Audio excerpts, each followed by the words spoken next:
sedikit nggak? Boleh, Mbak. Kira-kira Masnya tahu nggak apa itu batik? Tahu, Mbak. Batik itu, ya sepengetahuan saya itu batik adalah salah satu jenis kain. Terima kasih Mas. Kira-kira kakak tahu nggak batik itu apa? Batik itu mungkin yang saya tahu salah satu peninggalan dari budaya kita Indonesia yang mungkin kita terkenal sekarang yang dipakai Gitu. untuk pakaian atau jari gitu. Oh iya.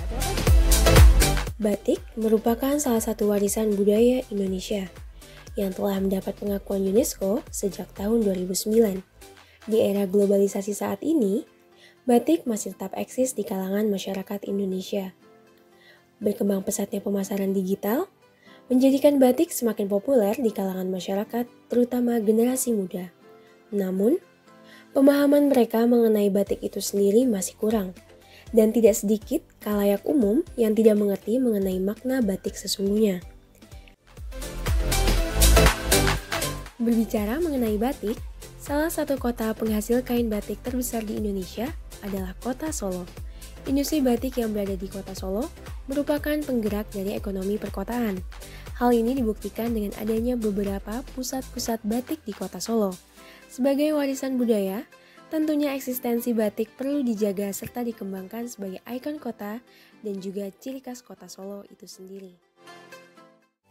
Terdapat 2 kampung batik yang menjadi destinasi wisata menarik untuk dikunjungi di Kota Solo, yakni Kampung Batik Laweyan dan Batik Kampung Kauman.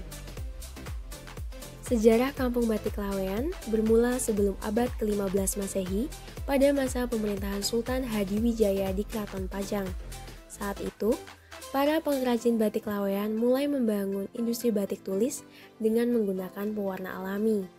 Sehingga, Desa Laweyan terus berkembang hingga saat ini menjadi kawasan penghasil batik tertua di Indonesia.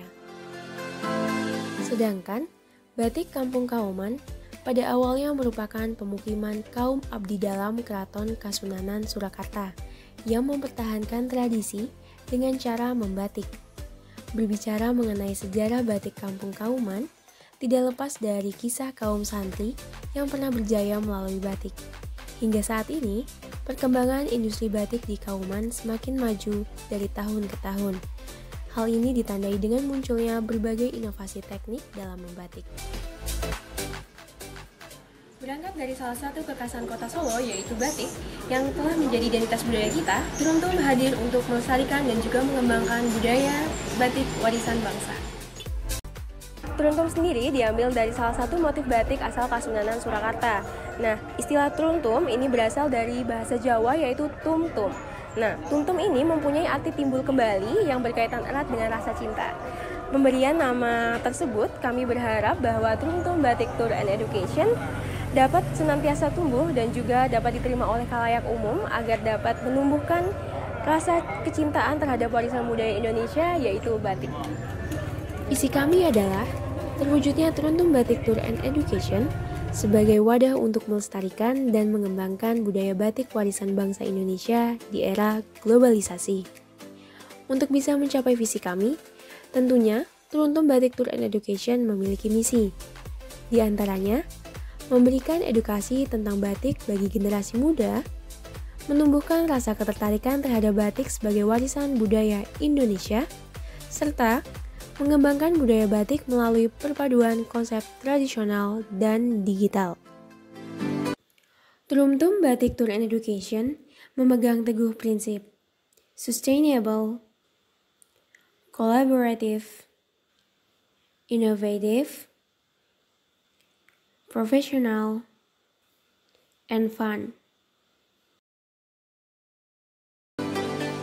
Truntum Batik Tour and Education menawarkan jasa menjelajahi dan menelusuri keelokan batik yang berada di Kota Solo. Setelah mengetahui sejarah batik melalui tur yang dilakukan, Truntum juga menawarkan kelas membatik yang akan dilatih langsung oleh para mentor yang telah berpengalaman di industri batik. Selain itu, Truntum menawarkan produk yang memadukan konsep tradisional dan digitalisasi untuk pembuatan motif, yaitu dengan memanfaatkan teknologi NeuroSky Mindwave Headset. Alat ini digunakan untuk mendeteksi gelombang pikiran dari masing-masing individu yang kemudian akan diterjemahkan menjadi motif batik yang indah serta memiliki makna sesuai dengan pikiran masing-masing individu. Teruntum Kru sendiri dipimpin oleh Anissa Putri Maharani sebagai General Manager dengan 5 departemen yang membantunya. Operation Department, Ian Saputra, Indri Handayani. Marketing Department, Elsa Ulinuha, Moh Elga Febriawan. Human Resource Department, Dani Ahmad Sadewa, Tiara Anindita. Research and Development Department, Anakai Widya Kirana, Ade Novita, dan Fairuz Raffi. Administration and Finance Department, Farida Arimukti, Aninda Sintawardani.